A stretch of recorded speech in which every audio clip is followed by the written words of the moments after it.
मुस्लिम नेता मुस्लिम कौम को नसीहत देने लगे। पहले मुसलमानों का एक मुश्त वोट लेते हैं और मुसलमानों के मुद्दे नहीं उठाते हैं, लेकिन मुसलमानों को नसीहत देने लगे। मैं कांग्रेस के जो नेता हैं, राज्यसभा सांसद या यूं कह लीजिए कि शायर साहब जो हैं, वो मुसलमानों को नसीहत देने लगे। मुसलमानों को क्या नसीहत दी वो मैं आपको बाद में बताऊंगा। लेकिन 4 जून के बाद जब विपक्ष पूरी तरीके से मजबूत हो गया था, यानी विपक्ष इतना मजबूत है कि मानो ऐसा लगता है कि कब सरकार गिर जाए, इतना मजबूत हो गया है। लेकिन वही विपक्ष जो है, जो मुसलमानों का वोट लेता है, एक मुफ्त वोट लेता है, वो मुसलमानों के मुद्दे पर खामोश हो जाता है। संसद में कोई भी मुसलमानों का मुद्दा नहीं उठाया जा रहा है। जैसे मुसलमानों की किस तरीके से अभी हाल ही में मॉब लिंचिंग हुई, लेकिन नहीं बोला गया। मुसलमानों के घरों पर बुलडोजर चलाया गया, जमींदोज कर दिया गया, लेकिन नहीं बोला गया। एक सांप्रदायिक दंगा कराने की कोशिश की गई, लेकिन नहीं बोला गया। ज्यादा से ज्यादा मुसलमान जो है, जिस दंगे को अभी तेलंगाना में करने की कोशिश की गई थी आरएसएस के कुछ लोगों की तरफ से, अभी हाल ही में लगभग तारीख वो जो थी वो 15 जून थी, किस तरीके से मिनहाजुल उलूम में एक धर्म विशेष पर हमले किए गए, लेकिन नहीं बोला गया। मुसलमानों का खूब वोट लिया गया। या यूं कह लीजिए, मैं कह दूं कि भैया मैं तो एक आईना हूं, मैं सच दिखाऊंगा, तुम्हें नहीं देखना है मत देखो, लेकिन मैं सवाल करूंगा। लेकिन सवाल से पहले मैं आपको यह बता दूं कि किस तरीके से मुसलमानों की मॉब लिंचिंग हुई। आज मैं आपसे मॉब लिंचिंग पर भी बात करूंगा, आज मैं बुलडोजर पर भी बात करूंगा, किस तरीके से अहंकारी बुलडोजर किस पर चला और किस तरीके से मॉब लिंचिंग हुई और किस लिए हुई, किस तरीके से अहंकारी बुलडोजर चलता है मुसलमानों पर। सबसे पहले मॉब लिंचिंग की बात करूंगा। आप ये एक देख रहे होंगे 4 जून के नतीजों के बाद क्या हुआ, ये मैं आपको बताता हूं। और 4 जून के नतीजे के बाद इसलिए बात कर रहा हूं क्योंकि विपक्ष पूरी तरीके से मजबूत हो गया। और विपक्ष इसलिए मजबूत हुआ है क्योंकि मुसलमानों ने एक मुफ्त वोट दिया, अपनी पार्टियों को ठुकरा दिया।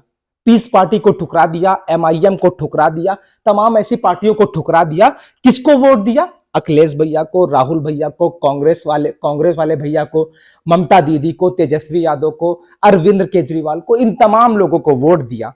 तो भैया सवाल तो उनसे ही बनता है। सत्ता से सवाल करना ही क्यों? मुझे सत्ता से मैं सवाल नहीं करता, मैं सत्ता विपक्ष से सवाल करूंगा, क्योंकि सत्ता से को हमने कभी वोट ही नहीं दिया है। हमने वोट जिसको दिया है सवाल उनसे है। आज सत्ता पक्ष जो है, सत्ता पक्ष के खिलाफ विपक्ष जो है वो पूरी तरीके से मजबूत है। अब 4 जून के बाद हुआ क्या है वो मैं आपको सीधे सीधे बताता हूं, फिर उसके बाद बताऊंगा कि एमआईएम के जो प्रदेश अध्यक्ष हैं उत्तर प्रदेश के, शौकत साहब जो है, वो कांग्रेस प्रतापगढ़ी की नसीहत को किस तरीके से क्या जवाब देते हैं वही मैं बताऊंगा। और मैं सलाम करूंगा शौकत साहब को कि उन्होंने खुल करके भी कांग्रेस के इमरान प्रतापगढ़ी का जवाब दिया है। जो नसीहत मुसलमानों को दी है ना, वो फतवेबाजी वाली, वो होली वाली और दीपावली वाली जो नसीहत मुसलमानों को कांग्रेस के इमरान प्रतापगढ़ी ने दी है, उसका जवाब वो है बहुत अच्छी तरीके से जनाब शौकत साहब ने दिया। लेकिन आइए 4 जून के बाद हुआ क्या। 7 जून तारीख नोट कीजिए। छत्तीसगढ़ के रायपुर में हिंदूवादी भीड़ ने 3 मुस्लिम युवकों सद्दाम कुरैशी, चांद मियां खान और गुड्डू खान पर बेरहमी से हमला किया। इनमें 2 की मौके पर ही मौत हो गई, जबकि एक युवक 10 दिन बाद मृत्यु हो गई। अब तारीख दूसरी नोट कीजिए, 18 जून 2024। मैं पहले कह चुका हूं कि भैया मैं आईना हूं, मैं दिखाऊंगा। और एक पत्रकार जो पत्रकारिता की भूमिका निभाता हो, या यूं कह लीजिए जो विपक्ष के खिलाफ, जो सत्ता पक्ष के खिलाफ, सत्ता के खिलाफ बोले, वही एक जर्नलिस्ट होता है। एक जर्नलिस्ट की भूमिका होती है, कोई भी हो भैया, वो एक आईना होता है। मैं दिखाने की कोशिश करता हूं वो तारीख 18 जून। अलीगढ़ में चरमपंथी हिंदू लोग एक समूह ने 35 वर्षीय मुस्लिम व्यक्ति औरंगजेब उर्फ फरीद को पीट करके हत्या कर दी। आपने सुना होगा, काफी वायरल मामला था, आपने देखा होगा। लेकिन मैं तारीख में क्या हुआ वो बताने की कोशिश करता हूं। मॉब लिंचिंग के 10 दिन बाद 29 जून को अलीगढ़ ने उल्टा मृतक औरंगजेब समेत 8 अन्य पर डकैती का मामला दर्ज किया। मारे गए औरंगजेब। पुलिस ने मामला किस पर दर्ज किया गया? औरंगजेब पर ही कर दिया गया। अच्छा, तारीख और नोट कीजिए। 22 जून 2024 का वो दिन आता है। 22 जून को गुजरात के चिखोदरा में क्रिकेट टूर्नामेंट मैच देखने गए 23 वर्षीय सलमान वोहरा को चरमपंथी भीड़ ने बेरहमी से पीट करके मार डाला। पता है मारा क्यों? क्योंकि वहां पर जो मुस्लिम लोग टूर्नामेंट खेल रहे थे वो बहुत अच्छा खेल रहे थे, बहुत अच्छा। भाई अब दूसरे संगठन वाले लोग थे, या यूं कह लीजिए कि हिंदू संगठन वाले लोग जो है वो नफरत दिखाने लगे कि मुस्लिम समाज इतना अच्छा कैसे खेल रहा है, भीड़ ने मार डाला। अब देखिए तारीख और बदलती है, तारीख आती है 24 जून 2024। छत्तीसगढ़ के देतवाड़ा के तोयलका गांव में एक महिला की हत्या केवल इसलिए कर दी गई क्योंकि उसने और उसके परिवार ने ईसाई धर्म अपनाया था। भैया इस देश में कानून है, इस देश में संविधान है। मैं इस वीडियो के माध्यम से कह सकता हूं कि मैं एक मुसलमान हूं और ये मेरी इच्छा है कि मैं हिंदू धर्म कबूल कर सकता हूं, और एक हिंदू को भी ये संविधान जो है वो पूरी तरीके से इजाजत देता है कि वो अपनी मर्जी के हिसाब से वो धर्म बदल सकता है। यानी एक हिंदू मुसलमान भी हो सकता है, एक ईसाई मुसलमान हो सकता है, एक मुसलमान ईसाई हो सकता है। मतलब हमारे संविधान ने पूरी तरीके से इजाजत दे रखी है कि किसी पर किसी तरह के कोई रोक नहीं है, ये हमारी फ्रीडम है। लेकिन उसी फ्रीडम को कुचलने की कोशिश की गई और यहां तक उस महिला को किस तरीके से जुल्म किया गया और मार डाला गया। 28 जून कोलकाता में फोन चोरी के शक में 37 वर्षीय इरशाद आलम और 22 वर्षीय प्रसेन मंडल की भीड़ द्वारा हत्या कर दी गई। सिर्फ एक मामूली सा फोन चोरी करने के मामले में जो है इन दोनों की हत्या कर दी गई, आलम की और प्रसेन मंडल की हत्या कर दी गई। अब इन सवालों का जवाब जो है वो पक्ष से लेना चाहिए था, यानी जो है सरकार से सवाल करना चाहिए था। लेकिन भैया कांग्रेस के इमरान प्रतापगढ़ी जो है ये किस तरीके से मुसलमानों पर जुल्म हो रहे थे, मॉब लिंचिंग हो रही थी, उनका सवाल ना कर करके सवाल क्या किया गया वो आपको आगे बताऊंगा। लेकिन अभी आ गया ये तारीख और बदलती है, तारीख आती है सांप्रदायिक दंगे फैलाने की कोशिश की गई। किस तरीके सांप्रदायिकता फैलाने की कोशिश की गई और एक धर्म विशेष को टारगेट करने की कोशिश की गई। तेलंगाना के मेढक जिले में उग्र हिंदूवादी भीड़ ने सांप्रदायिक हिंसा में मिन्हाजुल उलूम के साथ एक स्थानीय अस्पताल पर हमला किया। यानी एक जो वर्ग के लोग थे उन्होंने सबसे पहले किस पर हमला किया, मदरसे पर हमला किया, दूसरा अस्पताल को भी ना छोड़ा। हमले में मदरसे के अंदर मौजूद कई स्थानीय मुस्लिम लोग घायल हो गए और उन्हें गंभीर हालत में अस्पताल ले जाना पड़ा। और पता ये मामला क्यों हुआ था? ये मामला यह हुआ था कि जो मदरसा मिन्हाजुल उलूम था वो कुर्बानी करना चाहता था, वो शांतिपूर्वक कुर्बानी करना चाहते थे। कुछ वहां के लोग जो हैं वो इस कुर्बानी का विरोध कर रहे थे, जिन्होंने उन लोगों ने किया क्या, मिन्हाजुल उलूम पर, मदरसे पर हमला किया और इवन जो है अस्पताल पर भी हमला कर दिया गया। लोग काफी गंभीर रूप से घायल हैं, उसकी वीडियो मेरे यूट्यूब चैनल पर पड़ी हुई है। अब उड़ीसा के बालासोर की बात करते हैं। उड़ीसा के बालासोर में गौकसी के आरोप में एक चरमपंथी हिंदू भीड़ ने पुलिस की मौजूदगी में मुस्लिम घरों पर घुस करके तोड़फोड़ करते हुए घर में फ्रीजर में रखे हुए मांस को भी चेक किया गया। पहला सवाल यह है कि पुलिस की मौजूदगी में ये एक आम इंसान का कैसे रोल हो सकता है? पुलिस फिर किस लिए है? कोई भी हो, अपराधी हो या गैर अपराधी हो, लेकिन पुलिस की मौजूदगी में कोई दूसरा शख्स जो है वो कैसे किसी के घर पे घुस सकता है? अब तारीख और बदलती है, तारीख आती है 21 जून की। जोधपुर के सूरासागर इलाके में सांप्रदायिक हिंसा हुई, 2 पुलिसकर्मी घायल हो गए और 51 लोगों को गिरफ्तार किया गया। पुलिस की मौजूदगी में मुसलमानों के घरों पर, दुकानदारों पर पत्थरबाजी और आगजनी की गई। बताइए, जो हमारी रक्षा करता है, जो हमारी सुरक्षा करती है पुलिस, उसी की मौजूदगी में एक धर्म विशेष के मुसलमानों को, धर्म विशेष पर टारगेट किया गया, मुसलमानों की दुकानों को टारगेट किया गया और पत्थरबाजी की गई पुलिस की मौजूदगी में। आगे आइए और बताता हूं। हिमाचल प्रदेश के नाहन की बात करता हूं। 19 जून 2024 वो तारीख थी।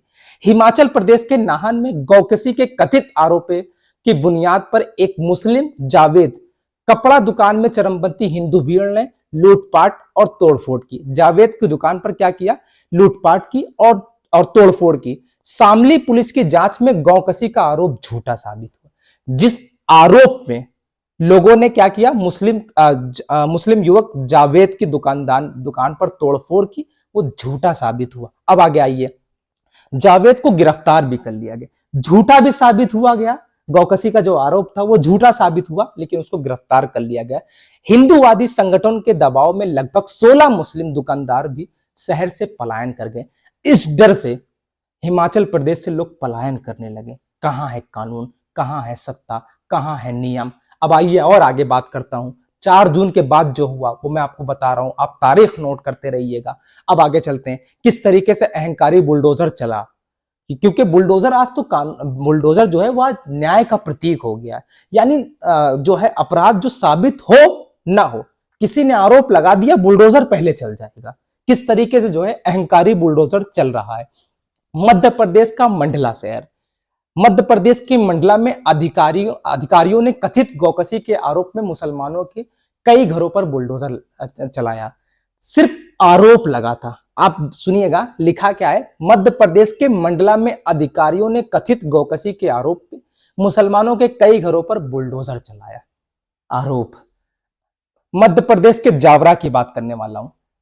रतलाम जिले के जावरा में एक मंदिर में गौवंश के अवशेष फेंकने के आरोप में 4 मुस्लिम लोगों को हिरासत में लेने के तुरंत बाद उनके घरों पर बुलडोजर चला दिया गया। मतलब आरोप लगा, आरोप सिद्ध हुआ या नहीं सिद्ध हुआ, लेकिन तुरंत बाद जो है वो अहंकारी बुलडोजर चल चुका। उत्तर प्रदेश के लखनऊ की बात करता हूं, अकबर नगर की। यूपी लखनऊ, क्योंकि लखनऊ का शहर हूं, लखनऊ शहर से मैं ताल्लुक रखता हूं और मैंने इन पूरे मामले को अपनी आंखों से देखा है। मैं इस पूरी घटना का चश्मदीद गवाह हूं। यूपी लखनऊ के अकबर नगर में बड़े पैमाने पर रिवर फ्रंट के नाम पर बुलडोजर अभियान चलाया गया। 50 साल से भी ज्यादा पुराने 1800 इमारतों को जमींदोज कर दिया गया, जिसमें 1169 मकान और 101 दुकान के साथ कुछ धार्मिक स्थल भी ध्वस्त कर दिए गए। सोचिए बुलडोजर जो है वो इस तरीके से कार्रवाई कर रहा है। अब सवाल ये है कि भैया सत्ता से, सरकार से सवाल किस पर करना चाहिए था? बुलडोजर पे करना चाहिए था। इमरान प्रतापगढ़ी को सरकार से सवाल जो है वो करना चाहिए था। मुसलमानों का वोट लिया है कांग्रेस ने, समाजवादी पार्टी ने, आम आदमी पार्टी ने, ममता दीदी ने और तेजस्वी बाबू ने। मुसलमानों पर ये जो जुल्म हो रहे हैं, मॉब लिंचिंग हो रही, उनके घरों पर बुलडोजर चलाया जा रहा है, आरोप सिद्ध नहीं हो रहा है, बुलडोजर पहले चल जा रहा है। भैया ये सरकार को इस पर घेरना चाहिए था। लेकिन इमरान प्रतापगढ़ी जब दिल्ली के अंदर जवाहर माफ कीजिएगा, याद नहीं आ रहा मुझे, दिल्ली के जवाहर एक ऑफिस है जवाहरलाल नेहरू के नाम से, वहां पर एक मीटिंग हुई कांग्रेस के लोगों की। कांग्रेस के लोगों के पास जो है वो बहुत से आम लोग आए और उन्होंने अपने अपने मुद्दे रखे कि भैया हम पर ऐसा हो रहा है, हमें किसान का हम पर जो है हम किसानी करते हैं और हमें इतना घाटा हो जा रहा है। उन्होंने अपने जो है वो स्थानीय मुद्दे रखे। लेकिन कांग्रेस के जो इमरान प्रतापगढ़ी हैं, उन्होंने स्थानीय मुद्दों को छोड़ करके पता है नसीहत दे दी। नसीहत क्या दी वो मैं आपको बताता हूँ, क्या दी है वो भी मैं आपको बताऊंगा। लेकिन इमरान प्रतापगढ़ी, ये चेहरा आप देख रहे होंगे, अब इन्होंने क्या नसीहत दी ये मैं आपको बताता हूं। आप तो ये चाहते हैं कि हिंदू लीडर आपके त्योहार में मुबारकबाद दें, आपके साथ खड़े हो, आपकी ईद की खुशियों में शामिल हो, लेकिन आपका नेता अगर होली की मुबारकबाद दे दे, उसके कपड़े पर रंग लग जाए तो फतवे निकलते हैं। उससे भी मुस्लिम समाज को उभरना पड़ेगा। मुस्लिम समाज को उभरेगा कैसे? जब मुसलमानों की मॉब लिंचिंग हो जाएगी। मुसलमान जिसको वोट देता है वो उनके हक की आवाज नहीं उठाएगा, वो उनके खिलाफ जो है, जो मुसलमानों के खिलाफ है उनके खिलाफ जो है वो ना लड़ेगा तो कैसे होगा? मुसलमान कैसे उभरेगा? लेकिन मुसलमान ये इमरान प्रतापगढ़ी साहब ये कह रहे हैं कि मुसलमानों को उभरना चाहिए, फतवे नहीं लगाना चाहिए। होली पर जो कपड़े रंग पर लग जाते हैं वो फतवे नहीं लगाना चाहिए। अक्सर देखने को मिलता है कि जब भी कोई मुस्लिम नेता होली या दीपावली की मुबारकबाद देता है तो उसके खिलाफ फतवेबाजी शुरू हो जाती है। अगर आप दूसरों को सेकुलर देखना चाहते हैं तो खुद को भी सेकुलर बनना होगा। मतलब सेकुलरिज्म हमको सिखा रहे हैं इमरान प्रतापगढ़ी साहब। अरे भैया हमसे ज्यादा सेकुलरिज्म किसने निभाया है? सेकुलरिज्म का जो धर्म है वो हम ही ने निभाया है। हमने तो अपनी पार्टियों को भी छोड़ दिया, हमने नकार दिया। MIM के असदुद्दीन ओवैसी चीख करके बोलते थे कि 15 से 17 सीट जीत लेंगे, जीत करके हम किंग मेकर बन सकते हैं। मुसलमानों तुम्हारी सियासी ताकत को हम मजबूत कर सकते हैं, तुम्हारी क़यादत को हम मजबूत कर सकते हैं। लेकिन मुसलमानों ने नकार दिया और अपनाया किसको? एक कांग्रेस वाले भैया को। लेकिन कांग्रेस वाले भैया जो जमीनी मुद्दे हैं वो ना उठा करके क्या उठाते हैं? मुसलमानों को नसीहत देते हैं। अब इसी नसीहत को MIM के जो राष्ट्रीय अध्यक्ष हैं उत्तर प्रदेश के जनाब शौकत साहब ने बहुत ही प्यारा जवाब दिया। अब सुनिएगा वो जवाब क्या है, मैं पूरा आपको ट्वीट पढ़ के सुनाता हूं। कांग्रेसी मुस्लिम नेता, इमरान प्रतापगढ़ी को टैग किया है, कांग्रेसी मुस्लिम नेता इमरान प्रतापगढ़ी चाहते हैं कि हम होली खेलें और फतवा भी ना आए। ये क्या गलत? बतौर भारतीय मुसलमान हम हर धर्म के मानने वालों की इज्जत करते हैं, लेकिन हर धर्म को कैसे माने जबकि हम इस्लाम को मानने वाले हैं। अल्पसंख्यक मुसलमान हैं हम। सुनिएगा, अब इनके पूरी ट्वीट को अच्छे तरीके से समझने की कोशिश कीजिएगा। पहले उन्होंने बताया कांग्रेस मुस्लिम नेता इमरान प्रतापगढ़ी चाहते हैं कि हम होली भी खेलें और फतवा भी ना आए। मतलब मुसलमान होली भी खेले और फतवा भी ना आए, ये कैसे हो सकता है?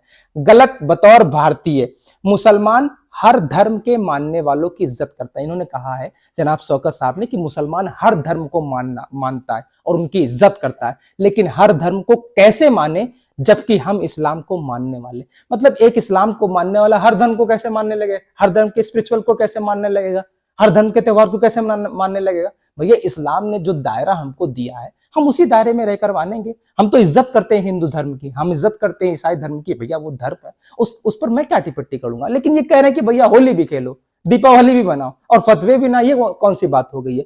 अल्पसंख्यक, जो अल्पसंख्यक अल्पसंख्यक अल्पसंख्यक बोला जा रहा है ना राहुल भैया की तरफ से, उन्होंने कहा कि हम अल्पसंख्यक नहीं मुसलमान हैं हम। अब तसव्वुर कीजिए कि आपने जिसको वोट दिया है वो इन मुद्दों पर बात कर रहा है, होली दीपावली पर, उनकी मुबारकबाद पर बात कर रहा है, जबकि गंभीर विषय पर बात करना चाहिए था। मॉब लिंचिंग पर बात करना चाहिए था, और जिस तरीके से बुलडोजर मुसलमानों के घर पर चलाया जा रहा है उन मुद्दों को उठाना चाहिए था। मुद्दे उठा रहे हैं होली और दीपावली को। खैर, यूट्यूब चैनल को मेरे सब्सक्राइब कीजिएगा और वीडियो को शेयर कीजिएगा।